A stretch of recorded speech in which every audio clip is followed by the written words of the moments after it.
বেগম জিয়ার মৃত্যুতে আওয়ামী লীগ সভানেত্রী শেখ হাসিনা, তার পুত্র সজীব অজয় জয় তারা শোক বার্তা দিয়েছেন। কেউ তো বলতেই পারে গরু মেরে জুতা দান তো অবস্থা আরাফাত রহমান ঘটেছে। কোকো তার মৃত্যুর কথা উল্লেখ করলেন, তার জন্য কিভাবে আসলে 111 সরকার শেখ হাসিনার বিরুদ্ধে মামলা করেছিল। বেগম খালেদা জিয়ার বিরুদ্ধে 4টি হয়েছিল, তার বিরুদ্ধে 16টি হয়েছিল। 16টি মামলা থেকে যদি সে মুক্তি পায়, তাহলে আরাফাত রহমান কোকোর মামলা মুক্তি পেল না কেন? হোসেন মোহাম্মদ এরশাদ তিনিও অভিযোগ করেন বিএনপির প্রতি, যে বিএনপি তার উপরে এই অত্যাচার করেছে, তাকে কারাগারে রেখে একটি স্বৈর শাসক ক্ষমতা জোর করে দখল করে, এটি অন্যায়। এর চেয়ে বড় অন্যায় তো হতে পারে না। জিয়াউর রহমানও তো গণতান্ত্রিক উপায়ে ক্ষমতায় আসেননি, তাই না? সিপাহী জনতার বিপ্লবের মধ্য দিয়ে ওনাকে ক্ষমতায় দিয়েছিলেন, এবং উনি রেফারেন্ডামের মাধ্যমে এবং পরবর্তীতে ইলেকশনে, এবং শেখ মুজিবুর রহমান বাকশালকে জন্ম দিয়েছিল, আওয়ামী লীগকে বিলুপ্ত করেছিল। শহীদ রাষ্ট্রপতি জিয়াউর রহমান শেখ হাসিনাকে দেশে এনে আওয়ামী লীগকে পুনর্জীবিত করেছিলেন। আপনারাও কি এরকম কোনো পরিকল্পনা, মানে এই বিএনপিও করছে কিনা, সেই বিএনপি শহীদ রাষ্ট্রপতি জিয়াউর রহমান যেটি করেছেন, কারণ আবারও আওয়ামী লীগের রাজনীতি এখন রাজনীতি করা নিষিদ্ধ। নিজের দোষে দোষী সাব্যস্ত হয়ে তারা যদি নির্বাচন থেকে দূরে সরে থাকে, ফ্যাসিস্ট আচরণ করেছে, এখানে 20,000 মানুষকে আহত করেছে, 1400কে নিহত করেছে। ভারতের সাথে সম্পর্ক এখন একবারে তলানিতে বা একরকম শত্রুভাবাপন্নতা তৈরি হয়ে গেছে। সেখানে ভারতের পররাষ্ট্রমন্ত্রী আসলেন, কিন্তু ভারতের জনগণের সাথে নয়, এক পেশি আচরণ ভারত করে আসছে আওয়ামী সরকারের সাথে। জামাতের আমির তিনি বলছেন যে ভারতীয় কূটনীতিকের সাথে তার দেখা হয়েছে, তিনি বলেন নাই। জিএম কাদেরকেও আমরা শুনেছিলাম তিনি ভারত থেকে এসে বলেছেন যে বলা যাবে না কি আলোচনা হয়েছে। হাদি তো শাহাদাত বরণ করে এটা প্রমাণ করলো, এদেশকে নিয়ে যারা দাঁড়াবে রিয়েল প্যাট্রিয়ট সিটিজেন হিসাবে, এবং ইন্ডিয়ান হেজিমনির বাইরে যারা কথা বলবে। তাহলে আজকে কি এই ইনকিলাব মঞ্চের সমর্থকদের মধ্যেও তাদের মানুষজন আছে যারা ইনকিলাব মঞ্চ বলে বলবেন না। বা এই শিবির নেতাদের বাংলাদেশে মধ্যে? শহীদ জিয়াকে কারা হত্যা করেছে বলুন? কারা এদেশে গণতন্ত্র ওকে হচ্ছে না? হ্যাঁ, যারা মিলন শুনতে পাচ্ছেন আপনি আমাকে? জি, এখন শুনতে পাচ্ছি। আচ্ছা, আপনাকে স্বাগত জানাচ্ছি পালস অফ পলিটিক্সে আমার আজকের আয়োজনে। আপনার কাছে শুরু করব যে বেগম জিয়া তিনি মারা গেলেন, একটা ঐতিহাসিক অধ্যায় শেষ হলো বিএনপির। কিন্তু তিনি যখন ছিলেন, মানে আমার প্রশ্নটা এটা যে তিনি যখন ছিলেন, তিনি শারীরিকভাবে খুব সুস্থ না থাকলেও, খুব রাজনীতিতে খুব সক্রিয় না থাকলেও, তার ইচ্ছার একটা প্রতিফলন বিএনপির বিভিন্ন সিদ্ধান্তে পড়তো বলে আমরা জানতাম, এবং একটা অভিভাবক হিসাবে তিনি ছিলেন, এবং যেটি ছিল যে তার একটা সর্বমহলে একটা গ্রহণযোগ্যতা বা সর্বজন গৃহীত একটা ভাবমূর্তি এই সময় এসে তার ছিল, যেটি আর বাংলাদেশে অন্য কোনো নেতার এই সময় অন্তত নাই। এখন তার এই অনুপস্থিতি, সেটি বিএনপির জন্য কেমন চ্যালেঞ্জ? আপনাকে অশেষ ধন্যবাদ, এবং দর্শক শ্রোতা যারা রয়েছেন সবাই প্রতি আমার শুভেচ্ছা, সালাম। আর আমরা সকলেই সুখাহত, আমাদের দেশমাতা, আমাদের নেত্রী, আমাদের মা বেগম খালেদা জিয়া তিনি আমাদের মাঝে নেই। আপনার প্রশ্নটি যে ওনার শূন্যতা আমরা কিভাবে কাটিয়ে তুলব। হ্যাঁ, উনি আমাদেরকে শূন্য করে গিয়েছেন বটে, কিন্তু উনি যে শিক্ষা দিয়েছেন, যে রাজনীতির ধ্যান ধারণা আমাদেরকে দিয়েছেন, যতখানি আমরা শিখেছি ওনার কাছ থেকে, আমরা তা প্রতিফলিত করব আগামী দিনগুলোতে। ধরুন, আমাদের দেশমাতা বেগম খালেদা জিয়া এত নির্যাতিত হয়েছেন, কারাগারে একাকিত্ব করিয়েছেন, বিনা চিকিৎসায় ওনাকে শেষ পর্যন্ত ওনাকে মৃত্যুবরণ করতে হয়েছে। কিন্তু তিনি একটি বারের মতো যারা করেছে সেই ফ্যাসিস্ট সরকার, সেই হাসিনাকে তিনি কটাক্ষ করে কোনো উক্তি দেননি, কোনো কথা বলেননি, এবং তারই পদাঙ্ক অনুসরণ করেছে তিনি হচ্ছেন আমাদের প্রিয় নেতা জনাব তারেক রহমান। তিনি 25শে ডিসেম্বর দেশে ফিরে যে বিশাল জনসভায় বক্তব্য রাখলেন, 17 বছর পরে এসে 17 মিনিট বক্তব্য দিয়েছেন, এবং একটি বারের জন্য কি কারণে, কোন নির্যাতনে তিনি প্রবাসী ছিলেন, ছোট ভাইকে হারিয়েছেন, আত্মীয় স্বজনকে হারিয়েছেন, কিন্তু তিনি তাদেরকে, অর্থাৎ ফ্যাসিস্ট সরকারকে কটাক্ষ করে একটি কথাও বলেননি। মূলত দেশনেত্রী বেগম খালেদা জিয়া আমাদের প্রতিটি ক্ষণে, প্রতিটি আমাদের রাজনীতি জীবনে যা শিখিয়েছেন তা আমরা প্রতিফলিত করব। সেজন্য আমাদের বিশ্বাস যে তিনি একটিবার আগামী কটাক্ষ দিনগুলো করেন সুন্দর নাই, এটি যাবে। একদমই ঠিক। এই বিষয়টা অনেক আলোচনাও হচ্ছে, একটা প্রশংসাও আছে তাকে এই জন্য। কিন্তু এ ধরুন তার ছোট ভাইয়ের মৃত্যু, বেগম জিয়ার মৃত্যু, এই কারণে কি, মানে আপনারা বলছেন যেটি যে ফ্যাসিস্ট সরকার বা গত সরকার তাদের উপরে আপনারা দায় দিচ্ছেন?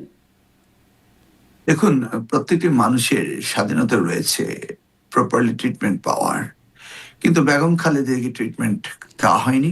পাশাপাশি তাকে আইসোলেশনে রেখে ওই পুরাতন জেলখানায়, যেখানে একদম দুর্গন্ধময় একটা পরিবেশে রেখে ওনাকে যে পরিমাণ অত্যাচার করেছেন, নিশ্চয়ই এটিও ওনার জীবনে যবনিকা পতনের জন্য কাজ করেছে। এবং এই ধরনের মেন্টাল প্রেশার আমি আমার নিজস্ব অভিজ্ঞতা দিয়ে বলবো যে সুস্থ হয়ে আমি জেলে গিয়েছিলাম এবং বেরিয়েছি অসুস্থ হয়ে। কারাগার এমন একটি জায়গা, সেখানে আপনি মেন্টালি যে ডিপ্রেসড হন, আর সেই কারণে আপনি এমনি অসুস্থ হন, তারপর যদি সুশিক্ষা না, চিকিৎসা না পান, তাহলে কি হতে পারে? এবং সেটাই আমরা দেখেছি। এবং শেখ হাসিনা বারবার বলতো যে উনি অসুস্থতার ভান করছেন, নাটক করছেন, কিন্তু এই করতে করতে তিনি আমাদের কাছে চিরবিদায় নিয়েছেন। হ্যাঁ, আমরা অবশ্যই দায়ী করব যে আমাদের মাকে আমরা সঠিকভাবে ট্রিটমেন্ট দিতে পারিনি, এবং এই জন্য ফ্যাসিস্ট সরকার, এই জন্য শেখ হাসিনা দায়ী, এবং ইতিহাসে কাঠগড়ায় এটি এর আপনারা বিচার দলীয়ভাবেই আপনার। এটি মনে করছেন যে এটি শেখ হাসিনা এটির জন্য দায়ী? মানে শুধু দলীয় নয়, সার্বিকভাবে সারা বাংলাদেশের মানুষ, শুধু দল নয়। বেগম খালেদা যে ইনস্টিটিউশন, দল মত সকলে নির্বিশেষে, সকলে ঊর্ধ্বে, সারা দেশ এই কথাটি ভাবছে যে তাকে প্রপারলি ট্রিটমেন্ট দেওয়া হয়নি বলে এই কিন্তু অবস্থা আরাফাত রহমান ঘটেছে। কোকো তার মৃত্যুর কথা উল্লেখ করলেন, তার জন্য কিভাবে আসলে আপনারা বিগত সরকারকে দায়ী করেন? একই বিষয়টি, কিন্তু একই বিষয়টি। আরাফাত রহমান কোকো প্রথমত হচ্ছেন, তিনি একজন সাধারণ নাগরিক ছিলেন এবং তিনি কখনো পলিটিক্স করেননি। পলিটিক্সের সাথে ওনার কোনো সম্পর্কিত ছিল না। একজন সজ্জন ব্যক্তিত্ব ছিলেন। তাকেও এই রাজনীতির সাথে জড়িয়ে তাকেও প্রবাসে থাকতে হয়েছে, এই যন্ত্রণা তাকে সহ্য করতে হয়েছে। সেজন্য আমরা দুইটি, এটিকে হত্যাকাণ্ড হিসাবেই বলবো। কিন্তু সেটির জন্য কিভাবে গত সরকার আসলে দায়ী? মানে কারণ এটি আসলে নির্যাতন তার উপরে যা হয়েছে, মামলা যা হয়েছে, সেটি তো 11 সরকারের সময়। কিন্তু সেটি আসলে গত সরকার, যেমন বলছেন বেগম জিয়া, সেটি গত সরকারের সময় আমরা দেখেছি তাকে কারাগারে নেওয়া হয়েছে, বা তার উপরে তার বিদেশে যাওয়ার যে আবেদন, সেটি গত সরকার দেয় নাই। কিন্তু কোকোর জন্য আসলে কিভাবে গত সরকারকে আপনারা দায়ী করেন? দেখুন, খুব সিম্পল। 111 সরকার শেখ হাসিনার বিরুদ্ধে মামলা করেছিল। বেগম খালেদা যে বিরুদ্ধে 4টি হয়েছিল, তার বিরুদ্ধে 16টি হয়েছিল। 16টি মামলা থেকে যদি সে মুক্তি পায়, তাহলে আরাফাত রহমান কোকোর মামলা মুক্তি পেল না কেন? নিশ্চয়ই সেই সরকার মামলা করেছে, সেই মামলা হাসিনার থাকার কথা, তা থাকেনি কেন? সেই জায়গাটি বলবো, এই সরকার নিজেকে নির্দোষ করে আদালতের ফাঁক দিয়ে তারা বেরিয়ে এসছে এবং আমাদেরকে নিষ্পেষিত করেছে, অত্যাচার করেছে, সেই জন্য মৃত্যুবরণ করেছে। তারা যদি একই সাথে নিজের মামলাগুলো সরিয়ে নেওয়ার সাথে সাথে যদি আরাফাত রহমান কোকোর মামলাগুলো সরিয়ে নিত, তাহলে আপনার প্রশ্নটি, উত্তরটি ছিল সঠিক, কিন্তু তা তো নয়। আচ্ছা, মামলা সরানো হয়নি, এটি একটা কারণ হিসেবে বলছেন। এই যে অবভিয়াসলি। আপনিও বলছিলেন যে আপনিও নিজে জেলখানায় ছিলেন, আপনি অভিজ্ঞতাটা জানেন যে সেখানে মানে কিভাবে সুস্থ মানুষ অসুস্থ হয়ে যায়। সাবেক রাষ্ট্রপতি, জাতীয় পার্টি নেতা হোসেন মোহাম্মদ এরশাদ, তিনিও অভিযোগ করেন বিএনপির প্রতি যে বিএনপি তার উপরে এই অত্যাচার করেছে, তাকে কারাগারে রেখে অকথ্য নির্যাতন করেছে। আপনারা কি এই বিষয়টা আপনারা মনে করেন যে আসলে তার উপরে নির্যাতন হয়েছিল? শুনুন, হোসেন মোহাম্মদ এরশাদ একজন স্বৈর শাসক ছিল। ক্ষমতার মসনদে তিনি এসেছিলেন জোর করে 1982 সালের 25শে মার্চ। তিনি কোনো গণতান্ত্রিক সরকার নয়। জোর করে জগদ্দল পাথরে ক্ষমতায় থেকে 9টি বছর স্বৈর শাসক হিসেবে প্রতিষ্ঠিত হয়েছিল। একটি স্বৈর শাসক ক্ষমতা জোর করে দখল করায়, এটি অন্যায়। এর চেয়ে বড় অন্যায় তো হতে পারে না একটি গণতান্ত্রিক রাষ্ট্রে, যে জায়গায় বিচারপতি আব্দুল সত্তার সাহেব নির্বাচিত হয়েছিলেন গণতান্ত্রিক প্রক্রিয়ার মধ্য দিয়ে, তাকে উৎখাত করে তিনি এসেছিলেন, সেটার বিচার তো হতেই হবে। মানে নিশ্চয়ই। জিয়াউর রহমানও তো গণতান্ত্রিক উপায়ে ক্ষমতায় আসেননি, তাই না? জিয়াউর রহমান গণতান্ত্রিক উপায়ে আসেননি, কিভাবে আসলেন তিনি? আপনি কি করে বলতে পারলেন জিয়া রহমান গণতান্ত্রিক উপায়ে আসেননি? 1975 সালে পট পরিবর্তনের পরে সিপাহী জনতার বিপ্লবের মধ্য দিয়ে ওনাকে ক্ষমতায় দিয়েছিলেন, এবং উনি রেফারেন্ডামের মাধ্যমে এবং পরবর্তীতে ইলেকশনে এবং বহুদলীয় গণতন্ত্রের ব্যবস্থা করে, এমনকি আওয়ামী লীগকে পুনরুজ্জীবিত করে তিনি বাংলাদেশে ক্ষমতায় অধিষ্ঠিত হয়েছিলেন, এবং বহুদলীয় গণতন্ত্র তিনি প্রবর্তক। তাহলে আপনি কি করে বলতে পারছেন? নিশ্চয়ই না। মানে তিনি সামরিক শাসক থেকে মানে রাষ্ট্র ক্ষমতায় এসেছেন, সামরিক শাসক হিসেবে রাষ্ট্র ক্ষমতায় শুনুন, এসেছেন। পৃথিবীতে এটি হচ্ছে একটি বিরল বিরল ঘটনা যে সামরিক শাসক হিসেবে এসে গণতন্ত্রকে জন্ম দেয়। এই ঘটনা পৃথিবীর কোথাও নেই, শুধু শহীদ রাষ্ট্রপতি জিয়া রহমানই প্রতিষ্ঠিত করেছেন। অতএব এই আপনার কথাটি একদম আপনি সঠিক বলছেন তিনি নয়। আওয়ামী লীগকে তিনি পুনরুজ্জীবিত করেছেন বা রাজনীতি করার বিষয়ে। অফকোর্স জি। 1975 সালে 24শে জানুয়ারি সংসদে 3 মিনিটের ভাষণে শেখ মুজিবুর রহমান বাকশালকে জন্ম দিয়েছিল, আওয়ামী লীগকে বিলুপ্ত করেছিল। শহীদ রাষ্ট্রপতি জিয়াউর রহমান শেখ হাসিনাকে দেশে এনে আওয়ামী লীগকে পুনরুজ্জীবিত করেছিলেন, এবং আওয়ামী লীগ দলটি তখন আবার দ্বিতীয়বারের মতো জন্ম নিয়েছিল। এটা শহীদ রাষ্ট্রপতি জিয়াউর রহমান জি। করেছিলেন।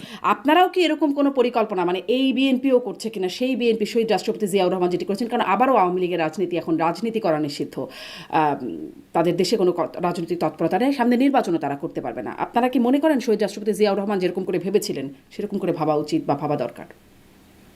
শুনুন, বর্তমান পরিবেশে গণতান্ত্রিক পরিবেশ রয়েছে, বহুদলীয় গণতান্ত্রিক ব্যবস্থা রয়েছে, এদেশে এখন 51টি দল রয়েছে। সেই জায়গায় নিজের দোষে দোষী সাব্যস্ত হয়ে তারা যদি নির্বাচন থেকে দূরে সরে থাকে, ফ্যাসিস্ট আচরণ করেছে, এখানে 20,000 মানুষকে আহত করেছে, 1400কে নিহত করেছে, সেই ক্ষেত্রে আজকে কারাগারে বিচারের মানদণ্ডে দাঁড়িয়ে তাদের বিচার হবে, সেটাই তো স্বাভাবিক। সেই জায়গায় কে কাকে ক্ষমা করবে সেই বিষয়টি আলোচনায় আসার সময় এখন হয়ে আসেনি। আগে তাদেরকে ক্ষমা চাইতে হবে জাতির কাছে, কিন্তু সেই ক্ষমা কি চেয়েছেন? না চেয়ে তারা আরো এই বাংলাদেশকে আরো আরো একটি মানে এমন একটি পরিবেশ, অগণতান্ত্রিক পরিবেশ সৃষ্টি করার জন্য কি ধরনের হুমকি ভারতের মাটিতে বসে দিচ্ছে। আপনি মিডিয়া পার্সোনালিটি হয়ে তার প্রত্যেকটি হুঙ্কার শুনেছেন। এই হুঙ্কার শোনার পরে এই প্রশ্নের উত্তর দেওয়া আমার মনে হয় কোনো অবস্থায় সম্মুখীন হবে না, যে হুঙ্কার এখনো তিনি দিচ্ছেন। মানে হুঙ্কার, এগুলো তো আমরা আসলে সবসময় যখন জিজ্ঞাসা করেছি বা এখনও যখন করি, তখন অনেক সময় শোনা যায় এগুলো রাজনৈতিক বক্তব্য। ধরেন এখনও রাস্তাঘাটে শোনা যায় চিড়ে ফেলো, ফেরে ফেলো, মেরে ফেলো, ইত্যাদি নানান রকম বক্তব্য শোনা যায়, এবং সেগুলোর জন্য কিন্তু কোনো আইনি ব্যবস্থা হয় না, কারণ অনেকেই বলছেন এগুলো রাজনৈতিক বক্তব্য। আহ, আপনি এটাকে র্যাটরিক বলতে পারেন না। যিনি ক্ষমতায় অধিষ্ঠ থেকে তিনি পালিয়ে গিয়েছেন, এবং পালিয়ে গিয়েছেন বিমান যোগে, এবং এখন আশ্রিত রয়েছেন ভারতে, এবং আমাদের যে ট্রিটি রয়েছে অপরাধীকে প্রত্যাবর্তন, সেই ট্রিটিকে ভায়োলেশন করছে, এটা আর অন্যটা এক কেস নয়। রাজনৈতিক র্যাটরিক আর হাসিনা ওখানে বসে ধমক দেওয়া এক নয়। তিনি তো দাবিই করছেন তিনি প্রধানমন্ত্রী, তো বিষয়টি কিন্তু একসাথে আমরা মিলাতে পারছি না। অতএব মানে বিএনপির আসলে তাদের সাথে, মানে তাদেরকে যেটি জিয়াউর রহমান করেছিলেন ক্ষমতায় তাদেরকে, বা দুঃখিত, রাজনীতিতে তাদেরকে পুনরুজ্জীবিত করে সেরকম কোনো চিন্তাভাবনা বিএনপি করে না, বা এটার কোনো বিএনপি যৌক্তিকতা বিএনপি দেখে না। প্রেসিডেন্ট জিয়াউর রহমান স্পেসিফিকলি বহুদলীয় গণতন্ত্রের প্রবর্তক জন্ম দিয়েছেন, সেই জায়গায় আওয়ামী লীগ ফেরত এসে দ্বিতীয়বারের মতো জন্ম হয়েছে। এখন এই দেশে 51টি পার্টি রয়েছে, 52তম পার্টি আওয়ামী লীগ আবার এসে দেশে রাজনীতি করবে কি করবে না সেটা সময় পরিবেশ তাদেরকে বলে দিবে, কিন্তু তার আগে জাতির কাছে তাদের ক্ষমতা বাধ্যবাধকতা রয়েছে, এখনো তারা কিন্তু চায়নি। অতএব এই বিষয়টি এক নয়। এখন তো একদলীয় শাসন ব্যবস্থা নয়, এখন তো বাকশাল নয়, এখন তো বহুদলীয় গণতন্ত্র রয়েছে, এবং এই সরকার বহুদলীয় গণতন্ত্রকে প্র্যাকটিস করছে। এই সরকার বহুদলীয় গণতন্ত্রকে প্র্যাকটিস করছে, কিন্তু এই সরকার মানে আওয়ামী লীগের সাথে যারা ছিল 14 দল, বা তখন বিরোধী দলে যারা ছিল জাতীয় পার্টি, তারাও একরকম রাজনীতি আসলে তারা কার্যত করতে পারছে না, তবে তাদের উপর কোনো নিষেধাজ্ঞা নাই। তাহলে কি আসলে সেই বহুদলীয় গণতন্ত্র সত্যিকার অর্থেই আছে? আপনি কি করে বললেন যে তারা রাজনীতি করতে পারছে না? তারা বলেন, রাজনীতি আমার তারা সবসময় তারা বলেন। আপনি কি দেখছেন?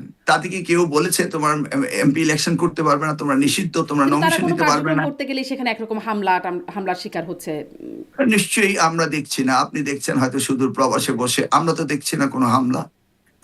আর যেভাবে একটি দল ফ্যাসিস্টকে সারা জীবন সমর্থন দিয়ে আসছে, এবং সমর্থনকারী ফ্যাসিস্টের তারাও ফ্যাসিস্টের অংশীদারিত্ব নিয়েছিল, আপনি সেই দায় থেকে তাদেরকে বের করে নিয়ে আসতে পারেন? তারা যে রবার স্ট্যাম্প হয়ে সংসদে ছিল, তাহলে যখন সুজাতা সিং এসে এরশাদ সাহেবকে নিয়ে নির্বাচন করালো জোর করে, সেই সময়কার কথাগুলো আপনার মনে রয়েছে। হঠাৎ করে নতুন ভাবে বিগত দিনের ইতিহাসকে পর্যালোচনা না করে এই ধরনের তো হতে পারে না।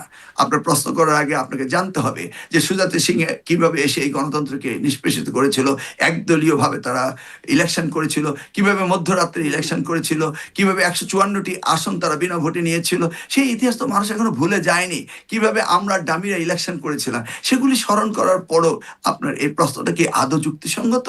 যে বিএনপি দায়িত্ব রয়েছে আওয়ামী লীগকে ইলেকশনে নিয়ে আসা, এই দায়িত্ব বিএনপির কি জন্য হবে? বিএনপির কাদের জন্য হবে? BNP is not running government. আর যারা পালিয়ে গিয়েছে তাদেরকে ধরে এসে নির্বাচন করাতে হবে, এই দায়িত্ব ডক্টর ইউনূসের কেনই বা হবে, যারা দীক্ষিত? যারা পালিয়ে গিয়েছে, যারা ফেসেস, যারা খুন করেছে, খুনের বিচার তো হতেই হবে। তা তো বটেই, সেই নিশ্চয়ই। জায়গাতে কিন্তু মানে তাদের এই রাজনীতিটা প্রশ্নই আসতে নিষিদ্ধ, পারে না। রাজনীতিটা নিষিদ্ধ করে রাখা হয়েছে, মানে রাজনৈতিক তৎপরতা কোনো কার্যক্রম তারা চালাতে পারবে না, সেটি নিষিদ্ধ করে রাখা হয়েছে, বিচারও তো নিষিদ্ধ চলছে। হওয়ার পেছনে তো কারণ রয়েছে। নিষিদ্ধ তার রাতারাতি হয়নি, প্রথম দিনে হয়নি, তাদের অ্যাক্টিভিটির জন্য নিষিদ্ধ করেছে। আচ্ছা, আপনারা দেখেছেন, একদম স্পষ্ট। এখন ইন্ডিভিজুয়ালি একজন যদি ইলেকশন করে, তারা তো স্বতন্ত্র ইলেকশন করতে পারে, ইন্ডিভিজুয়ালি ইলেকশন করতে পারে, তাহলে তারা করুক। কিন্তু আওয়ামী লীগকে নিষিদ্ধ করা হয়েছে, তাদের কারণ নিষিদ্ধ হয়েছে। সেই কারণ টেলিভিশনের টক শোতে আলোচনা করে তো শেষ হবে না, বরং আরো বিরক্ত, জি, মানে মানুষ বিরক্ত হবে এই তর্কে। আপনার অবস্থান একদম স্পষ্ট, মানে আওয়ামী লীগকে নিষিদ্ধ করার একদম যৌক্তিকতার কথা আপনি বলছেন, এবং আপনাদের কোনো পরিকল্পনায় তাদের সাথে, মানে তাদের রাজনীতি পুনরুজ্জীবিত করার, এবং জাতীয় পার্টির সাথেও যা হচ্ছে আপনারা ঠিকই মনে করছেন। আপনি ভারতের কথা বলছেন, যে ভারতে বসে হুমকি দিচ্ছে, ভারতের যে এক্সট্রাডিশন ট্রিটির কথা বলছেন, যে সেটির ভায়োলেশন হচ্ছে বলে আপনি মনে করছেন। আপনি ভারতের সুজাতা সিংয়ের সেই সময়ের ভূমিকার কথাও আপনি বলছেন।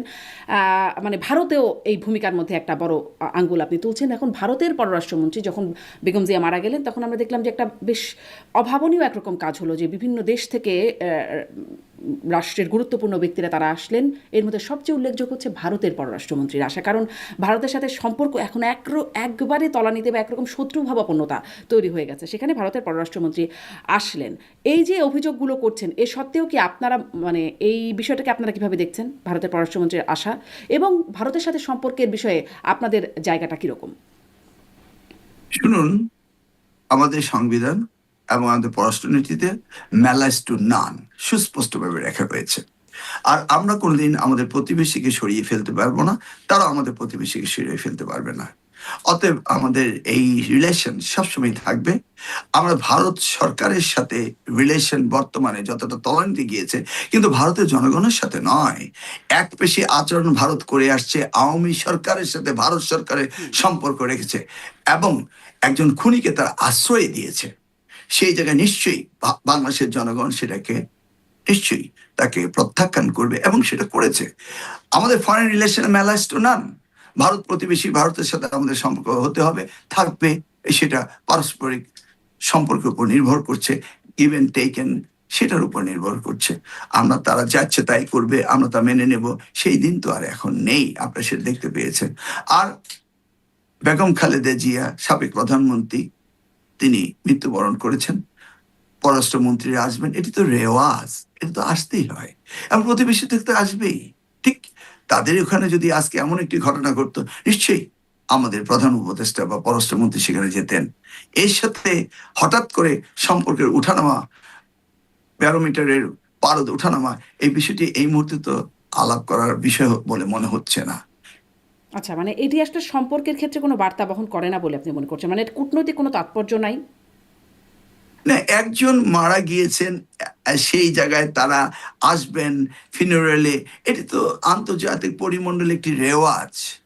আপনি কি মনে করেন এমন একটি গভীর শোকাহতের দিন আমরা সেখানে বসে রাষ্ট্র পরিচালনার জন্য বিশাল একটি আলোচনা করে ফেলবো? এই ধরনের মুডে কি কেউ কোনোদিন থাকে? মা হারিয়েছেন তারেক রহমান, ওনারা এসছেন সান্ত্বনা দিতে। সেই জায়গায় নিয়ে আমরা পররাষ্ট্রনীতি এখনই শুরু করে দিলাম কেন? সামনে কি আর সময় হবে না কথা বলার, পথ চলার? নিশ্চয় হবে, আগামী দিনগুলোতে সেগুলো নিয়ে আলোচনা হবে। আচ্ছা, মানে এটিকে আপনি শোক জানানোর একটা সৌজন্যতা, সেটি হিসেবেই দেখছেন। আমি সেইভাবেই জি, দেখবো। জি। কদিন আগে দেখলাম যে রয়টার্সকে দেওয়া সাক্ষাৎকারে জামায়াতের আমির তিনি বলছেন যে ভারতীয় কূটনীতিকের সাথে তার দেখা হয়েছে। তিনি বলেন নাই, আগে বলেন নাই, কারণ সেখান থেকে বলতে একটা না বলার জন্য অনুরোধ ছিল আর কি, গোপনীয়তা, এবং সেটা তিনি রক্ষা করেছেন। জিএম কাদেরকেও আমরা শুনেছিলাম তিনি ভারত থেকে এসে বলেছেন যে বলা যাবে না কি আলোচনা হয়েছে, তিনিও আসলে বলেন নাই, এবং সেই গোপনীয়তাটা রেখেছেন যে কোন সেই কূটনীতিক। তাদের সাথে, মানে জামাতের সাথে ভারতের সম্পর্ক, এই যে একরকম না বলা, প্রকাশ না করার সম্পর্ক, এটিকে আপনারা কিভাবে দেখছেন? আমি এটা অন্যভাবে দেখছি। আমি যদি আপনাকে একটি বিষয়ে কথা বলি যে জেন্টলম্যান কমিটমেন্ট, আপনি কাউকে বলবেন না, আপনি বললেন না, এটা কিন্তু অন্যভাবে দেখার কোনো কারণ নেই। আলোচনা তো হয়েছে তাদের মধ্যে, এবং আলোচনা দুই দেশের দুইটি দলের প্রধানের সাথে হয়েছে। অতএব আলোচনা তাদের ফলপ্রসূ হয়েছে কি হয়নি সেই রেজাল্ট তারা বলেনি, কিন্তু আমি তো বিশ্বাস করি আলোচনা হয়েছে। আলোচনার জন্যই তো সংলাপ হয়েছে। বলবেন না, সেটা তাদের জেন্টলম্যান কমিটমেন্ট। এই ব্যাপারে আমার তাদের মন্তব্য করার বিষয়েও কিছু কি নেই। সেরকমটা হতে পারে যে তাদের জেন্টলম্যান কমিটমেন্ট, কারণ তারা আসলে ভারত তখনও তাকে বলতেন মানে সেই বিষয়ে যেন না বলেন, সেই রকমই একটা বার্তা দিয়েছিলেন। সেই ধরনের ডিপ্লোমেসি ভারত করে থাকে, আমি পৃথিবীর কোনো দেশে দেখিনি এই ধরনের ডিপ্লোমেসি হয় যে আপনার সাথে আলোচনা হয়েছে এটা বলা যাবে না। আমি তো এই দেখেছি যে জামাতের পৃথিবীর আমিরের নয়, সাথে হলো বললেন না, বলা যাবে না বললেন। সেটাই তো, তার সাথে কমিটমেন্ট হয়েছে। এখন তারা দুইজনে কমিটমেন্ট করলে আমার তো বলার কিছু নেই।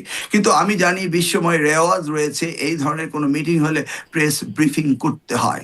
করেননি তারা, রেওয়াজ ভেঙেছে, তাদের নিজস্ব ব্যাপার। I don't have any comment regarding that. আচ্ছা, যেটি দেখা গেল যে মানে আমরা আওয়ামী লীগের বিষয়ে কথা বলছিলাম, এই সময় আওয়ামী লীগ বেগম জিয়ার মৃত্যুতে আওয়ামী লীগ সভানেত্রী শেখ হাসিনা, তার পুত্র সজীব অজের জয়, তারা শোক বার্তা দিয়েছেন এবং আমি দেখছিলাম শোক বার্তার নিচে অনেকে এটিকে হাস্যকর বলছে, অনেকে বলছেন অভিনয়, অনেকে আবার প্রশংসাও করছেন যে এরকমটাই হওয়া উচিত, একজন রাষ্ট্রনায়ক যদি প্রয়াণ হয় তখন আরেকজনের ক্ষেত্রে কাছ থেকে এরকমই আসা উচিত, এরকমটা বলছেন ডেভিড বার্গম্যান, ব্রিটিশ সাংবাদিক। তিনি বলছেন যে এটি সৌজন্যতা নাকি ভণ্ডামি নাকি দুটোই, এই প্রশ্নও তিনি রাখছেন।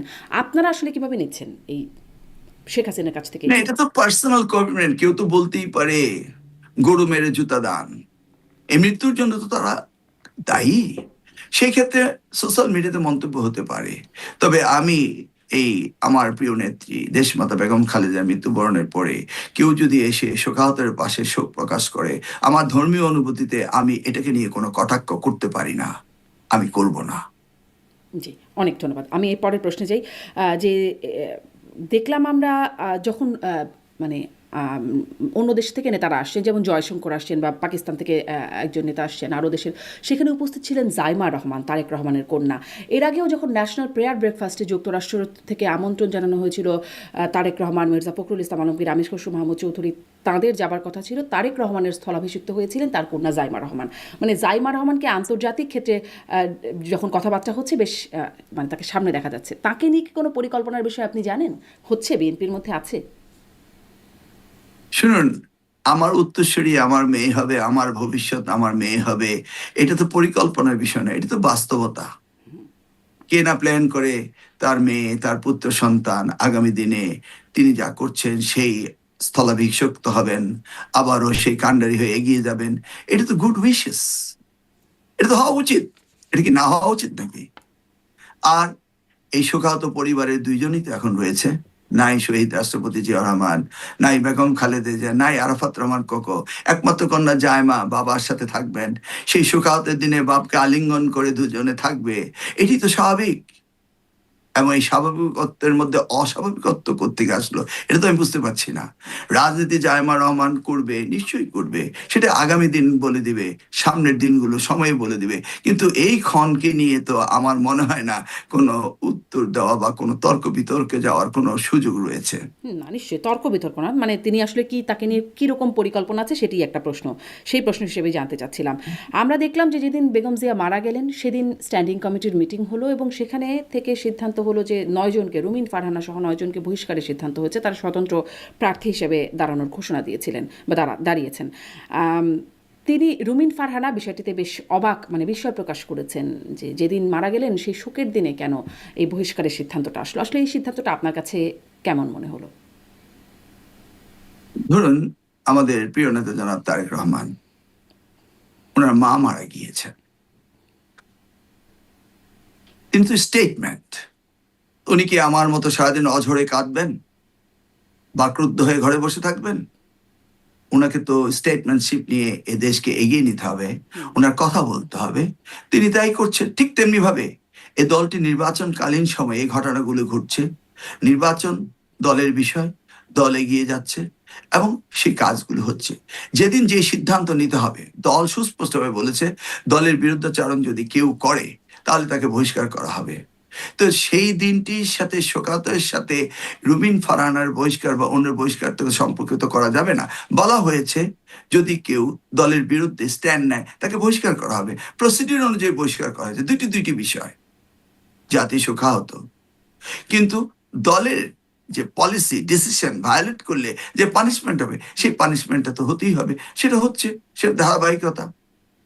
জি, মানে আমি একটু বিশেষ করে রুমিন ফারহানার ওই বিষয়টি আপনার কাছে জানতে চাই যে তার কে অন্ততপক্ষে বিগত সরকারের সময় যখন আসলে অনেকেই কথা বলবার মতো অবস্থাও ছিলেন না, আপনারা যেটি আপনারা অভিযোগ করে থাকেন যে কথা বললেও একরকম শাস্তির মুখোমুখি হতে হতো আপনাদেরকে, সেখানে তিনি বেশ সক্রিয়ভাবে কথা বলতেন। এখন তিনি মনোনয়ন পেলেন না, তাকে বহিষ্কার করা হলো, এই বিষয়টি কি মানে বিএনপি আসলে কিভাবে মনে করে, বা আপনারা কর্মীরা যারা আছেন, নেতা কর্মী, তারা আসলে এটাকে কিভাবে মনে করে, বিশেষ করে রুমিন ফারহানার বিষয়, যেহেতু তিনি মিডিয়াতে খুব পরিচিত মুখ, এই জন্যই জিজ্ঞাসা।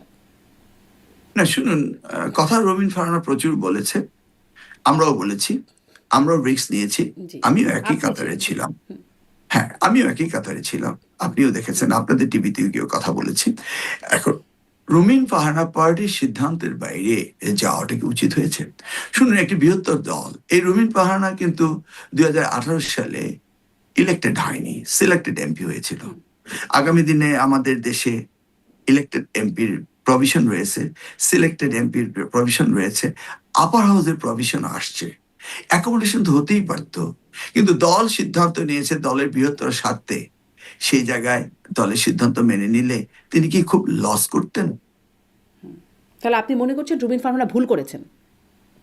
মানে আমি সেটা বলবো না। একজন রাজনীতিবিদ তার প্রজ্ঞা নিয়ে, তার ভবিষ্যৎ নিয়ে, তার রাজনীতি চিন্তা ভাবনা নিয়ে তিনি করেছেন। ভুল শুদ্ধ আমি স্কুলের মাস্টার নই যে সেটা আমি বলবো। আমি শুধু এটুকু বলবো যে আমি দলের বিরুদ্ধে স্ট্যান্ড নেব, সেটা ভাববার বিষয়। কারণ দল অনেক কিছু দিয়েছে। ঠিক এমনি একটি ঘটনা তো আমার সময় 2018 সালে আমাকে মনোনয়ন দেওয়া হয়নি। আমি কি দলের বিরুদ্ধে নির্বাচন করেছি? আমি তো অপেক্ষা করেছিলাম। দল কি আবার আজকে আমাকে পুরস্কৃত করেনি? এই দলের ভিতরে চড়াই উতরাই, উত্থান পতন থাকে, এবং এটাই রাজনীতি, এটা মেনেই রাজনীতি করতে হয়। আমি কি আজকে পাইনি আবার ফেরত আমার সেই নমিনেশন? এটা কি আমার জন্য শিক্ষা ছিল? আমি আগে থেকে শিখেছি। আজকে কি রুমিন ফারহানা দেখতে পায়নি যে মিলনকে গত বছর দেয়নি, এবার দিয়েছে? আগামী দিনে রুমিন ফারহানা পাবে না, এটা তো আপনি বলতে পারছেন না। এবং একটি সরকারের অনেক কিছু দেওয়ার সুযোগ থাকে, আর দল সেই সিদ্ধান্ত নিয়েছে। আজকের এই প্রেক্ষাপটে রণকৌশলও তো রয়েছে একটি দলের, তা আমাদেরও তো কৌশলী হতে হবে। কৌশলী হয়েই তো মনোনয়নগুলি দেওয়া হয়েছে। জি, আপনি দেখুন, যখন সারা বাংলাদেশে বলছে নির্বাচন হবে কি হবে না, ঠিক তেমনি একটি মুহূর্তে জনাব তারেক রহমান 3রা নভেম্বর সারা দেশে মনোনয়ন ঘোষণা দিয়ে আবারও এই নির্বাচন ফেস্টিভ মোডে নিয়ে আসলেন দলকে। এগুলো হচ্ছে পলিটিক্যাল স্ট্র্যাটেজি। জি। এই যে মানে শরিকদের থেকে স্ট্র্যাটেজির মধ্যে এটাও তো আছে যে শরিকদের মধ্য থেকে অনেকে মনোনয়ন পাচ্ছেন। রুমিন ফারহানার আসনেও আসলে শরিকদের মধ্য থেকে একজন পাচ্ছেন। আম আমি দেখছিলাম যে জামায়াতের আমিরের সেই রয়টার্সকে দেওয়া সাক্ষাৎকারে তিনি বলছেন ঐক্যমতের সরকারের বিষয়েও আলোচনা চলছে, এবং তারেক রহমানকে শোক জানাতে তিনি যখন দেখা করেছেন তখন তিনিও বলেছেন যে নির্বাচনের পর সরকার গঠনের আগে বৈঠক হবে, মানে আলোচনা হবে যে কিভাবে আসলে সরকার পরিচালনা করা যায়, এইসব বিষয়ে কথাবার্তা হয়েছে, এবং তখনও হবে বলে তিনি বলছিলেন। আসলে কি কোনো আপনাদের এরকম কোনো ঐক্যমতের সরকার গঠিত হতে পারে এমন কোনো সম্ভাবনা বা পরিকল্পনা কিছু কি আছে? রেইনবো সরকার গঠনের একটা কথা শুনেছিলাম আমরা, যখন আপনারা আন্দোলনরত ছিলেন গত সরকারের সময়, সেরকমের মধ্যে কি জামাত থাকবার পরিকল্পনা আছে বা সম্ভাবনা আছে?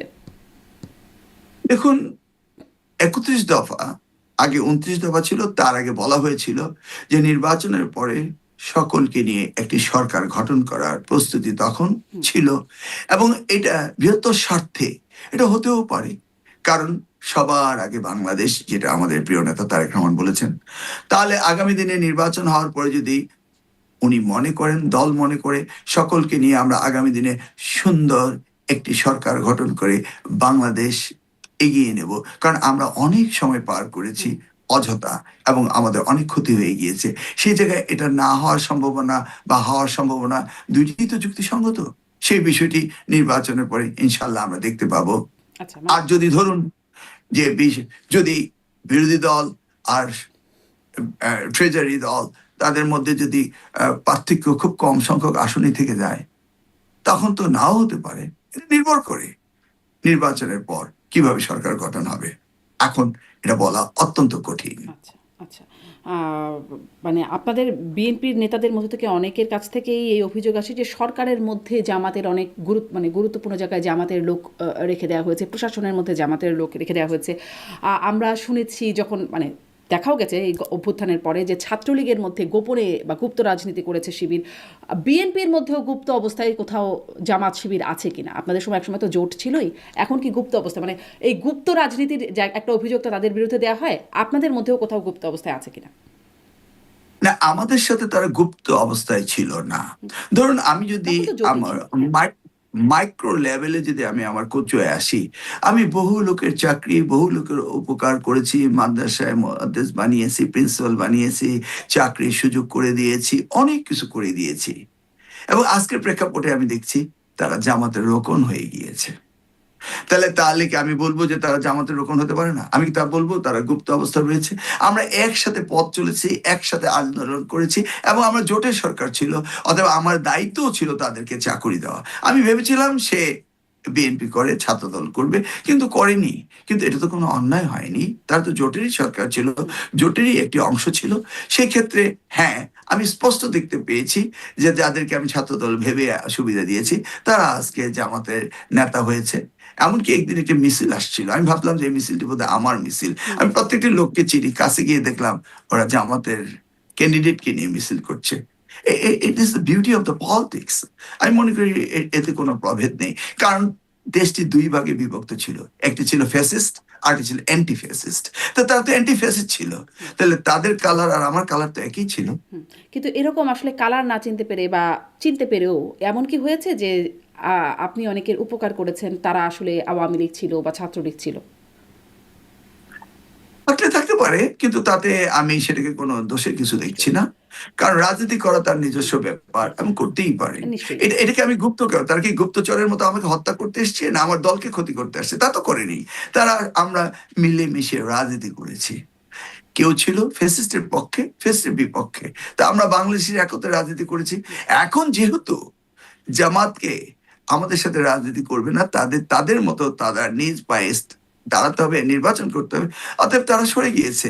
এবং এটি তো হওয়া উচিত, নাকি আমরা সকলে মিলে ওই আপনি আওয়ামী বলছেন যে লীগের আপনাদের মতো তো কোনো ক্ষতি সরকার? করতে আসে নাই, কিন্তু যখন সরকারের মধ্যে তারা থেকে সেটাকে আপনারা খুব পজিটিভলি দেখেন না, বা প্রশাসনের মধ্যে জামাত লুকিয়ে আছে এরকম বলা, এটার মধ্যে খুব পজিটিভলি দেখা হয় বলে বোঝা যায় না।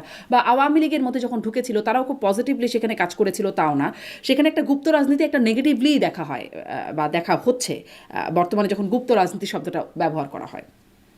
না, আওয়ামী লীগ তো ছিল জাতির শত্রু, সেখানে তারা গুপ্তভাবে থেকে আওয়ামী লীগের ভিতরে থেকে রাজনীতি করেছে বা সুবিধা নিয়েছে, সেটাকে গুপ্ত বলা যায়। কিন্তু আমাদের সাথে জামাতের এটা গুপ্ত বলা যায় না। আচ্ছা। আমরা তো একসাথেই রাজনীতি করেছি। এই যে জামাতুল মুদাসসিরিন ছিল মাদ্রাসার শিক্ষকরা, সেখানে আমরা জামাতকে শিক্ষক সংগঠন করার জন্য আমরা তো সহযোগিতা করেছি, কারণ আমরা তো একত্রেই ছিলাম। আমরা তো রাইটিস্ট পলিটিক্স করেছিলাম, তখন একসাথে অ্যান্টি হাসিনা পলিটিক্স করেছিলাম, অ্যান্টি ফ্যাসিস্ট পলিটিক্স করেছিলাম। তো সেই ক্ষেত্রে এটা তো গুপ্ত নয়, আমরা একসাথেই ছিলাম। জি।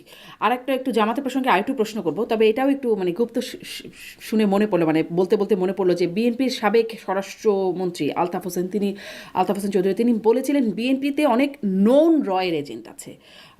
আসলে নোন রয়ের এজেন্ট মানে ভারতের বিরুদ্ধে তো অনেক কথাবার্তাই শুনি। আসলে কি এরকম নোন ফেস আছে, আপনারা জানেন? দেখুন, যিনি বলেছেন তিনি অত্যন্ত উঁচু মাপের লোক, এবং তিনি আর্মি ইন্টেলিজেন্সের উপর লেখাপড়া করেছেন এবং চিফ অফ এয়ারফোর্স হয়েছিলেন। তাহলে উনি যদি কোনো মন্তব্য করেন সেটা খতিয়ে দেখতে হবে, এবং তিনি খতিয়ে দেখেই নিশ্চয়ই মন্তব্য করেছেন। ওনার মন্তব্য উনি ভালো বলতে পারেন, আমি ওনার প্রশ্নের উত্তর দিতে পারবো না। বাট ওনার মতো বিজ্ঞ লোক বলে যদি থাকেন, নিশ্চয়ই ওনার কাছে এভিডেন্স রয়েছে। মানে তার মানে নোনটা আপনাদের কাছে নোন না, তার কাছে মানে এভিডেন্স আছে যা তার কাছে আছে, আপনাদের কাছে নোন না। না, আমাদের বলতে আমি তো কোনো ইন্টেলিজেন্স ডিপার্টমেন্টে কাজও করি, ওই ধরনের অভিজ্ঞতা আমি নেই। আমি পিওরলি পলিটিক্স করি। যেহেতু ওনারা আর্মিতে ছিলেন, ইন্টেলিজেন্সে ছিলেন, সেই কারণে ওনার চোখে ধরা পড়েছে এবং সেই মন্তব্য তিনি করেছেন। এখন যদি ফার্দার ডিটেলস কে ছিল, কোথায় ছিল, কিভাবে ছিল, আমার মনে হয় ওনাকে প্রশ্ন করলে উনি বলতে পারবেন। আচ্ছা, জামাতের রাজনীতি সম্পর্কে একটু জানতে চাইছিলাম, যে জামাতের সাথে সম্প্রতি দেখলাম এনসিপির জোট হয়েছে। এনসিপি তার আগে এবি পার্টি রাষ্ট্র সংস্কার মিলে একটা জোট করেছিল, সেটা ভেঙে জামাতের সাথে এখন জোট করেছে। এটি আসলে আপনারা মানে এটি কীভাবে দেখছেন? আমরা মাঝখানে শুনেছিলাম এনসিপির সাথে বিএনপিরও একটা আলোচনা, ব্যাকডোর কথাবার্তা হচ্ছিল। এটি এখন আপনারা কীভাবে দেখছেন? শুনুন, আজকের বাংলাদেশ, আমরা সকলেই প্রো বাংলাদেশী। অতএব আমাদের ভিতরে যে জোটগুলি হচ্ছে সেগুলি হচ্ছে ইলেকশন স্ট্র্যাটেজি, কিভাবে অধিকতর ভোট নেওয়া যায়, কে কার সাথে থাকবে। এখানে আইডিওলজিক্যাল ফিলোসফিক্যাল ডিফারেন্সিয়েট নিয়ে কোনো জোট হচ্ছে না। কোনো এক সময় তো অনেকেই বলেছিলেন, বিএনপির অনেক নেতা বলেছিলেন যে জামাতের সাথে আমাদের জোট হয়েছে, তারা বিএনপিও ছেড়ে দিয়েছিলেন। তারা কি আজকে জামাতের সাথে যাননি? আগের বাংলাদেশ আর আজকের বাংলাদেশ এক জায়গায় দেখা যাবে না। আজকের বাংলাদেশ ইন্ডিয়ান হেজেমনির বাইরে চলে এসছে, এসে আবার নতুন ভাবে বাংলাদেশ গড়ে তুলছে। অতএব এক্ষেত্রে হতেই পারে। জি, জি। আম, হাদি হত্যাকাণ্ড সেটি একটা খুব আলোচিত বাংলাদেশে এই সময় এবং খুবই মানে সাড়া জাগানো একটা ব্যাপার ছিল। সেখানে অনেকেই সামাজিক যোগাযোগ মাধ্যম তো ভরে গেছে এই বিষয়ে আলোচনা, নানান রকম অনুসন্ধানও সামাজিক যোগাযোগ মাধ্যমে হয়েছে। এমনকি শুটারকে, তার পরিচয় কি, বা তার সাথে আওয়ামী লীগ, সাবেক ছাত্রলীগের সম্পর্ক, এগুলো সব আসলে সামাজিক যোগাযোগ মাধ্যমেই প্রথম রিভিল হয়েছে, অনুসন্ধানী সাংবাদিকরা বলেছেন। সেখানে এই আলোচনাটাও আছে যে তারেক রহমানের আগমনের দিন যখন ঘোষণা করা হলো সেই দিনই হাদি হত্যাকাণ্ড হলো, এবং তারপরে তার আসার আগে আগে প্রথম আলো, ডেইলি স্টার এগুলোতে ভাঙচুর, হামলা, অগ্নিসংযোগ করে বা সারা দেশে একটা অগ্নিসংযোগ করে মানে তারেক রহমানের আশাটা বা বিএনপির উপর একটা প্রভাব খাটানোর চেষ্টা করা হলো। এবং যখন হাদি হত্যাকাণ্ড হলো, প্রথম তীর বা প্রথম অভিযোগের আঙুল তোলা হয়েছিল মির্জা আব্বাসের দিকে, বিএনপির নেতা তিনি। আসলে এই বিষয়টিকে আপনারা কিভাবে দেখছেন? মানে এই যে একটা ন্যারেটিভ তৈরি হয়েছে সেটাকে আপনারা কিভাবে নিচ্ছেন? দেখুন, ইটস এ প্লটেড ন্যারেটিভ। আজকের প্রেক্ষাপটে কি মির্জা আব্বাসের নাম কেউ বলছে? বলেনি। সেই মুহূর্তে বলা হয়েছে। কেন তাকে ভুয়া বললো? ভুয়া স্লোগানও দেওয়া হয়েছিল ওই সময়। তাহলে তাহলে বুঝতে পারছেন যে এই যে ন্যারেটিভ গুলি তৈরি করেছে, ইন্টেনশনালি তৈরি করা হয়েছিল এই ন্যারেটিভ গুলো। আর সেই মুহূর্তে হাদি যেদিন গুলিবিদ্ধ হলেন, সেদিন তারেক রহমান সাহেব দেশে ফিরবেন, এই ঘোষণাটি সেদিন দেওয়াটি কি কোনো অন্যায় হয়েছে? আমি তো মনে করি যুক্তিসঙ্গত। কারণ যে ইন্টেনশন নিয়ে, যে মোটিভ নিয়ে তারেক রহমান হাদিকে হত্যা করা হয়েছে, এদেশে নির্বাচনকে ভণ্ডুল করা, অস্থিতিকর পরিবেশ সৃষ্টি করা এবং পুশিং করা, যেটা বলছিল যে আমি বসে আছি, যে কোনো সময় ঢুকে পড়তে পারি, এই সবগুলিকে কেন্দ্র করে হাদির উপরে যদি অ্যাটাকটা হয়েই থাকে, সেই মুহূর্তে জাতিকে ঐক্যবদ্ধ করে তারেক রহমান দেশে ফিরছে, এই যে কলটা, এই কলটা সেই মুহূর্তে অত্যন্ত নেসেসারি ছিল। কারণ হাদিকে হত্যা করে তোমরা পার পাবে না, আমাদের নেতা ফিরে আসছে। তখন বাজারে একটি রিউমার ছিল নেতা বোধহয় ফিরছেন না। তো সেই মুহূর্তে যখন নেতা ডিক্লেয়ার দিল আমি ফিরছি, তখন পার্টি দেশ রিইউনাইটেড হয়েছে, রিস্ট্রেংথেড হয়েছে, রিমোটিভেটেড হয়েছে। এবং এই ধরনের ঘোষণা সেদিন অত্যন্ত প্রয়োজন ছিল এবং প্রপারলি ঘোষণাটি হয়েছে। কারণ ঘোষণাটি তিনি তো আগে হয়েছে, হাদি আসবেনই। হত্যাকাণ্ড পরে হয়েছে। না না, ঘোষণাটি একই সময়কালে হয়েছে। আপনি হয়তো কয়েক মিনিট আগে হয়েছে, আচ্ছা, পরে হয়েছে, আচ্ছা। এটা আমরা জানি না। আমরা আমরা একই দিনে, but it's not a coincident যে এটাকে এইভাবে করা হয়েছে। কিন্তু ওই যে যেটা আপনি যা হওয়ার বলছিলেন যে তাই ওই হয়েছে। ন্যারেটিভটা ইন্টেনশনাল, যে মির্জা আব্বাসের দিকে শুরুতে, এই ইন্টেনশনটা কার ছিল? এই ইন্টারন্যাশনাল যারা আজকে এই পর্যায়ে দেশকে নিয়ে যেতে চাচ্ছে তারাই করেছে। You find it out who did it and why they did it. কারণ মির্জা আব্বাসকে নিয়ে অঙ্গুলি তুলে কথা বলার তো কোনো কারণ ছিল না। যদি সেটাই সত্য হতো, আজকে যদি সেটা পাওয়া যেত, তাহলে আমরা বুঝতাম এই যে ন্যারেটিভগুলি তৈরি করা ইন্টেনশনালি তৈরি করা হয়, যেন আগামী দিনে সুস্থ সুন্দর আগামীর বাংলাদেশ না হয়, নির্বাচন না হয়। এখানে অনেক ষড়যন্ত্র চলছে, নিশ্চয়ই আমরা চলছে, তো এটা তাই না? দেখেছিলাম, ইনকিলাব মঞ্চের যারা নেতা আছেন বা হাদির সমর্থক তারা তুলেছিলেন, এবং তুলেছিলেন শিবিরের নেতারা, সাদিক কায়েমদের মতো নেতারা। না, এই বিষয়ে আপনি ডিরেক্টলি কাউকে সাদিক কায়েম বা কাউকে বলতে পারেন না। আমি শুধু এটাই ডিরেক্টলি বুঝি, তারা ফেসবুকে পোস্ট দিয়ে বলেছেন, আমরা কেন বলতে পারি না? ফেসবুকে পোস্ট নিয়ে তো আমরা এখানে কথা বলতে পারি না। আমি রেসপন্সিবল পার্সোনালিটি, আমি পলিটিশিয়ান, আমি ফেসবুকের উদ্ধৃতি দিয়ে আমি রাজনীতি বিশ্লেষণ করব, এটা তো বা হতে পারে না। হাসপাতালে যখন গেলেন তখন মির্জা আব্বাসকে হাদির সমর্থকটা ভুয়া ভুয়া বললেন, সেটিও কি আসলে মানে ইনকিলাব মঞ্চের নেতৃত্বরা সেখানে ছিলেন, ফাতিমা তাসনিম জুমাও ছিলেন। আপনি ইনকিলাব মঞ্চকে ডিরেক্টলি যে কথাগুলো বলতে চাচ্ছেন, হাদি তার সত্য কথা। হাদি তো শাহাদাত বরণ করে এটা প্রমাণ করলো এদেশকে নিয়ে যারা দাঁড়াবে রিয়েল প্যাট্রিয়ট সিটিজেন হিসাবে এবং ইন্ডিয়ান হেজিমনির বাইরে যারা কথা বলবে তারা বাঁচতে পারবে না, এটা তো সে প্রমাণ করে গেল। সে তো এই কথাগুলোই বলছিল। এই মুক্তিকামী হাদি যে স্টেটমেন্টগুলো দিয়েছে, যা এখনো ইথারে প্রচারিত হচ্ছে, একজন ন্যাশনালিস্টিক বলেছিল প্যাট্রিয়ট বিএনপির সিটিজেন। বিরুদ্ধে, হাদি বলেছিল এনসিপির বিরুদ্ধে, এমনকি জামাত শিবিরের বিরুদ্ধে, মানে হাদি তো সবার বিরুদ্ধেই বলেছিল। এনসিপি, জামাত আর দেশ এক তো নয়। হাদির প্রত্যেকটি কথা দেশের পক্ষে বলেছে, দেশের পক্ষে বলেছে। তাহলে বিএনপির বিরুদ্ধে হতেই পারে, জামাতের বিরুদ্ধে হতেই পারে, এনসিপির বিরুদ্ধে হতেই পারে। আমরা কি সমালোচনা করতে পারি না? করতে পারি, নিশ্চয়ই করতে পারি। হ্যাঁ, হাদি তাই করেছে। তবে 1 বছর বয়সের হাদি যে উচ্চতায় তাকে নিয়ে গিয়েছে দেশাত্মবোধের কারণে, ট্রুলি প্যাট্রিয়ট সিটিজেন হিসেবে যা বলেছে, সেই জন্য হাদি এই সম্মান পেয়েছে নিশ্চয়। এবং হাসতে হাসতে সে মৃত্যুকে মেনে নিয়েছে। এবং হাদি তো ডিক্লেয়ার্ড কেস, সেটি ডিক্লেয়ার দিয়ে সে মারা গিয়েছে। এখন কি বলবো যে সে নিজেকে নিজে আত্মহত্যা করেছে? বাট হাদি তো ডিক্লেয়ার দিয়েছে, এই কথার জন্য আমি হয়তোবা নাও থাকতে পারি, এবং তাই হয়েছে। সে তো ভয় পায়নি। হাদির প্রত্যেকটা স্টেটমেন্ট দেখবেন। হাদির বয়স কত? 1 বছরের বয়স। জাস্ট 5ই আগস্টের পরে ওইসবে হাদির জন্ম। সেই হাদি আজ কোন উচ্চতায় গিয়েছে? শুধু এই বাংলাদেশ, আমার বাংলাদেশ, আমাদের বাংলাদেশ, আগামীর বাংলাদেশের কথা বলে। মানে তাহলে ওই বিষয়টা আপনি বলবেন না যে কারা ইন্টেনশনালি এটা করছে বা এই ন্যারেটিভ তৈরি করেছে, বা মানে আপনি দে ব্যবহার করছেন শব্দটা, মানে সেটি আপনারা চিহ্নিত করতে পারেন নাই, নাকি আপনারা চিহ্নিত বলছেন? নিশ্চয়ই চিহ্নিত করতে পারি।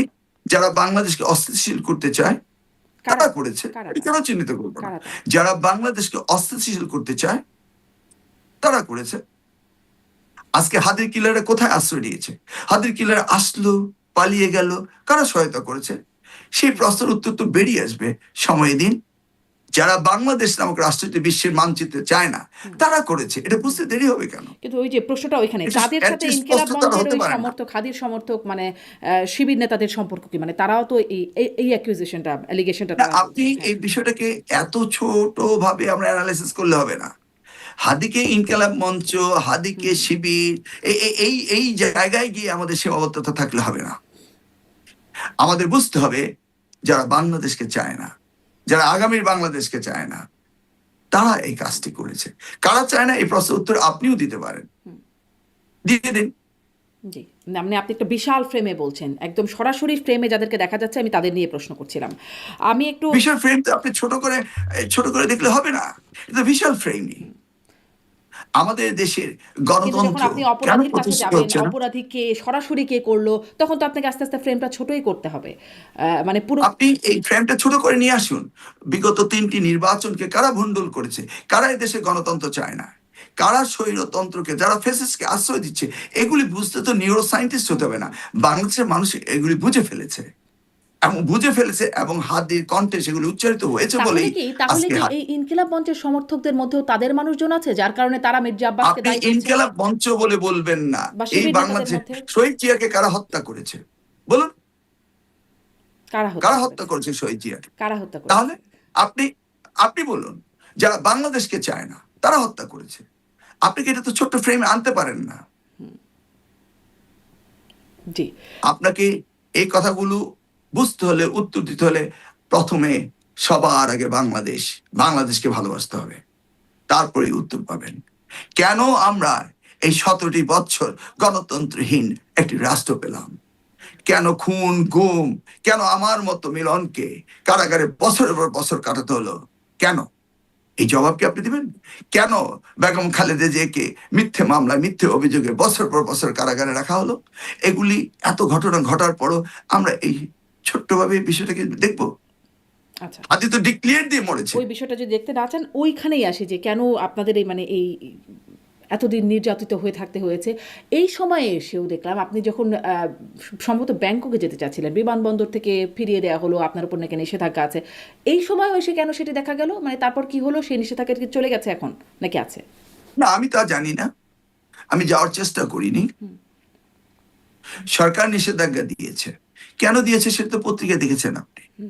মানে আরেকটু একটু একটু বলবেন, নিশ্চয়ই আরেকটু দেখেছেন। একটু বলবেন, মানে আপনারা যারা যারা আপনাকে অনুকরণ করে, অনুসরণ করেন, তাদের উদ্দেশ্যে যে কেন দিয়েছেন আসলে নিষেধাজ্ঞা? এই সরকার দিয়েছেন নিষেধাজ্ঞা? সেটা তো আমার প্রশ্ন ছিল, সেটা আমার প্রশ্ন ছিল। উত্তর পেয়েছেন? কিন্তু আমি যদি আদালতে গিয়ে যেতে চাইতাম যেতে পারতাম, আমি আর চেষ্টা করিনি।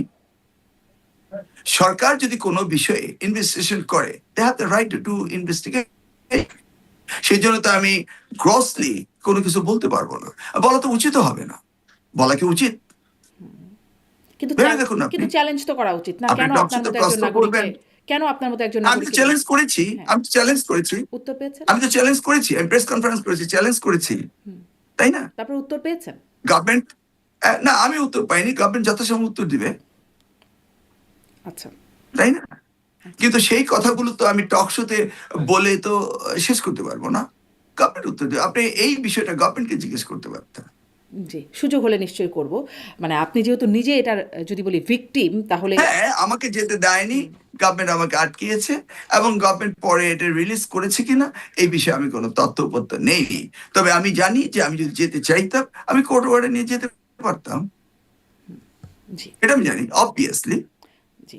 আপনার নির্বাচন প্রসঙ্গে একটু কথা বলব। তবে তার আগে ছোট্ট করে এটি একটু শুনতে চাই যে বেগম জিয়ার মৃত্যুর বিষয়ে আপনি বা আপনার দলের নেতারাও বা আইন উপদেষ্টাও সাবেক সরকারকে দায়ী করছিলেন। একটা দায় দেয়া হচ্ছে যে সশস্ত্র বাহিনীর দিবসের আয়োজনে তাকে কেন এক্সপোজ করা হলো, যেখানে তার বিভিন্ন হেলথ কন্ডিশন ছিল। তার চিকিৎসকরা, মানে যারা চিকিৎসক আছেন তারা বলেন যে এইরকম একজন পেশেন্টকে এইরকম মানে পরিবেশে এক্সপোজ করাটা একদমই সেফ না। এবং সেদিন নীলোফার চৌধুরী মনি আমার আরেকটা অনুষ্ঠানে কথা বলছিলেন, তিনি বলছেন যে তারেক রহমানেরও নাকি সায় ছিল না যে তাকে এই অনুষ্ঠানে নেওয়া হোক। এবং আমরা দেখেছি তিনি যখন বেরিয়েছেন তার পাশেও যে থাকেন সে সবসময় মাস্ক পরে থাকেন, কিন্তু সেই প্রোগ্রামে তার আশেপাশে কেউ মাস্ক পরাও ছিলেন না। এইভাবে তাকে এক্সপোজ করা হলো। মানে এখানে আসলে কোনো অসৎ উদ্দেশ্যর কিছু কোনো পক্ষ থেকে ছিল বলে দেখেন কি?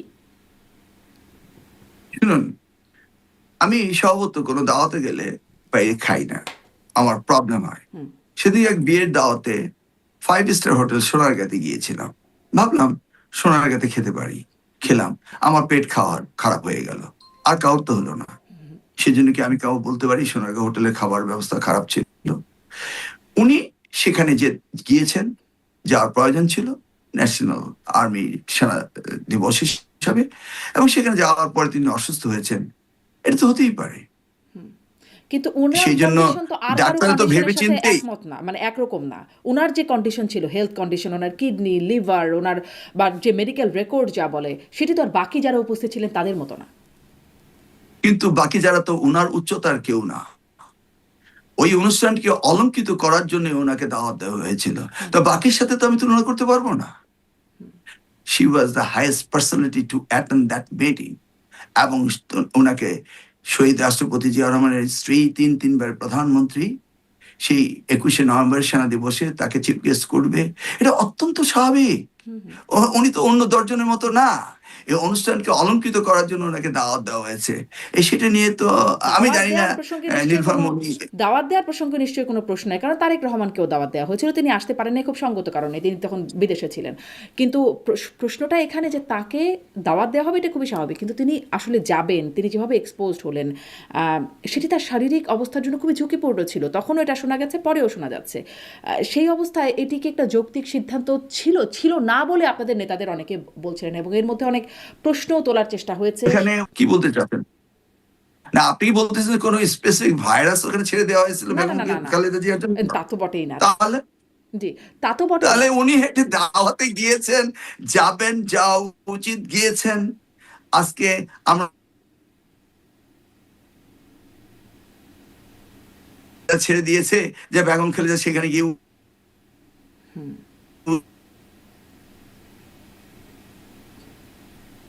নেটওয়ার্ক। অসুস্থ নেতা যেতে, আর উনি যদি না যেতে চাইতেন, যদি বলতেন মা তুমি যেও না, উনি কি যেতেন? এই বিষয়গুলি অত্যন্ত পার্সোনাল, এই কথাগুলো আমার মনে হয় মিডিয়াতে আমার বলা উচিত। আচ্ছা, আপনার বলা উচিত বলে আপনি মনে করেন না? দিস কোশ্চেনস আর নট তাহলে রেশনালাইজড। আমি এই প্রশ্নগুলো থেকে সরে যাই। আপনি সামনে নির্বাচন করছেন, আপনি একজন সফল শিক্ষা প্রতিমন্ত্রী ছিলেন। এইবারে আপনার নির্বাচনে আপনার বিশেষ কোনো পরিকল্পনা আছে? আপনার নির্বাচন এবং নির্বাচন পরবর্তী? অবশ্যই পরিকল্পনা রয়েছে, কারণ আমি 1996 সাল থেকে সপ্তম জাতীয় সংসদ থেকে এই সিটে নির্বাচন করছি, নির্বাচিত হয়ে আসছি। আমাকে 2008 সালে জোর করে হারিয়ে দেওয়া হয়েছিল, এবং হাইকোর্টে সে মামলায় পেয়েছি। পাওয়ার পরও আমাকে সংসদে বিগত সরকার ঢুকতে দেয়নি। 2018 সালে আমি কারাগারে ছিলাম, মনোনয়ন পাইনি, আবার মনোনয়ন পেয়েছি। আমি বাংলাদেশে রয়েছে, যুক্তরাষ্ট্রের নাগরিকত্ব বিসর্জন দিয়ে বাংলাদেশের রাজনীতি করার জন্য রয়েছে। অতএব মাই dedication my service towards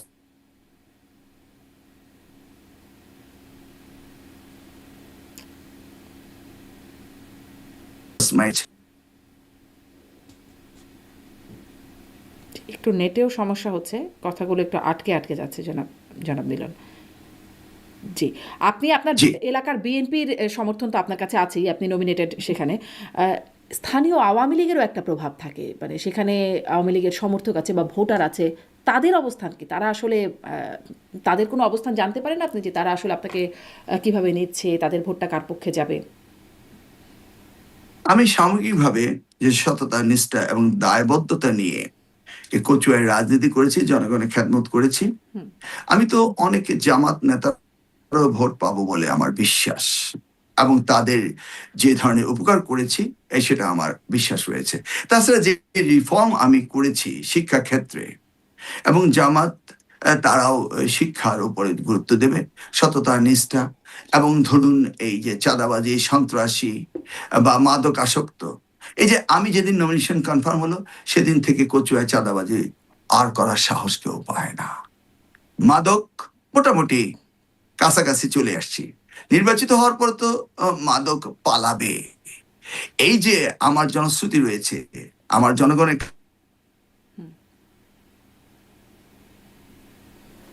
Awami League নির্বাচন করছে না, কিন্তু যারা আওয়ামী লীগ করছে তারা কেউ আমাকে খারাপ বলছে না। আমি তো দেখিনি বাংলাদেশের কোন শিক্ষক আওয়ামী লীগ। জি পূর্ণ পরিবেশ আগামী দিনে বয়ে আসবে এবং সংঘাতবিহীন, সেই ক্ষেত্রে সবচেয়ে বেশি বেনিফিটেড হবে আওয়ামী লীগ। এবং আমি ভাবছি এবং বিশ্বাস আমি আওয়ামী লীগের পুরো ভোটটাই আমি পাবো, কারণ তারা জানে মিলন যদি নির্বাচিত হয় তাহলে জনাব এহসানুল হক। কচুয়া হবে। জি, জনাব এহসানুল হক মিলন, এই শেষ মুহূর্তে এসে একটু নেটওয়ার্কেও সমস্যা হচ্ছে, তবে আপনার বক্তব্য একদম স্পষ্ট। অনেক ধন্যবাদ এবং আপনার জন্য অনেক অনেক শুভকামনা। সামনে নির্বাচন এগিয়ে আসছে, আপনার জন্য অনেক অনেক শুভকামনা। অনেক ধন্যবাদ, আপনি যুক্ত হয়ে সময় দিলেন। দোয়া করবেন আমরা যেন নির্বাচিত হতে পারি আবারও, এবং আমরা যেন এই শহীদ রাষ্ট্রপতি জিয়া রহমান এবং বেগম খালেদা জিয়া যে আদর্শ আমাদের দিয়ে গিয়েছেন, আমরা যেন জনাব তারেক রহমানের নেতৃত্বে। জি জি, নিশ্চয়ই জনাব এহসানুল হক মিলন, ধন্যবাদ আপনাকে। একদমই নেটওয়ার্ক শেষ সময় এসে একদমই আটকে যাচ্ছে, কিন্তু আপনার বক্তব্যটা আমরা পেয়েছি। ধন্যবাদ দর্শক, এতক্ষণ সাথে থাকবার জন্য। আজকের মতো শেষ করছি। ভালো থাকবেন সবাই।